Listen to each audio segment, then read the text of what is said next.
Hey guys! Andito naman tayo sa farm kasi mangunguha tayo ng kangkong dito para ulamin natin mamaya. Kasi guys, nag-crave talaga ako ng ginisang kangkong. Kaya, arat na!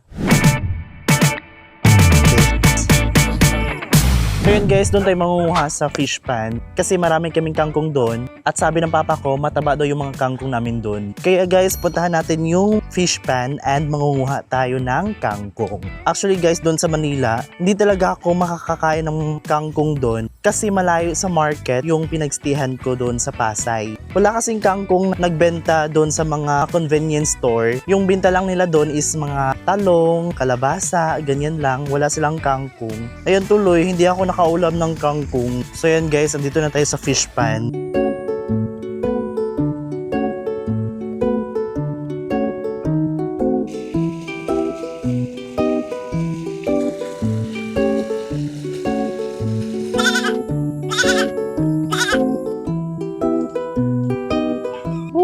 Actually guys, malaki talaga tong fish pan namin dito. Kaso natabunan siya ng kangkong. Halos pa doon guys. Ayun mga choy, napakalawak talaga yung fish pan namin dito. Ano yan mga choy? Andito lang tayo sa kangkongan namin. Ayan, nasa likod ko. Napakataba talaga yung kangkong namin dito. Actually mga choy, nag-crave talaga ako ng ginisang kangkong kasi almost 7 months na ako hindi nakapag-ginisa ng kangkong since nagpunta ako doon sa Manila. Kaya nag-crave talaga ako ng ginisang kangkong kasi na-miss ko talaga to. Dito talaga kami nangunguha ng kangkong kasi napakataba talaga yung kangkong namin dito.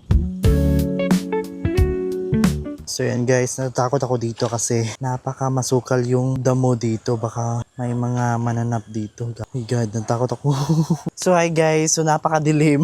Delikado kasi masukal yung mga damo dito. So yan guys, sa wakas tapos na. Nakakatakot talaga, nakakaba kasi nasa masukal tayo ng gubat. Tingnan nyo naman, ayan, natatakot ako dito baka may lumabas ng kaibigan natin, charing. So ayan mga choy, sa wakas tapos na rin, sa wakas. So ayan mga choy, meron pala kaming kambing dito. At dito pala ako sa second farm namin. Ayan, as you can see, yan po yung farm namin dito. Hala, ang dami. So mga choy, mag-inject ng kambing yung papa ko kasi yung dalawang kambing namin may LBM. Ikalibanga sila mga choy.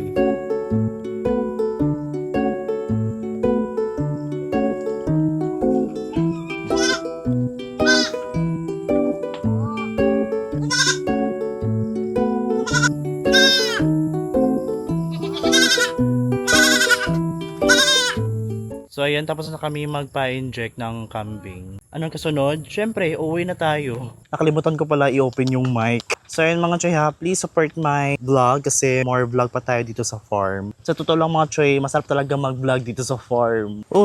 Parang success yung ano natin dito. So ayan mga choy, pauwi na ako. Ito yung kangkong namin dito. Ito lang, kunti lang yung kinuha kong kangkong kasi yung iba is nasa malalim na. So ito, kunti lang yung nakuha nating kangkong.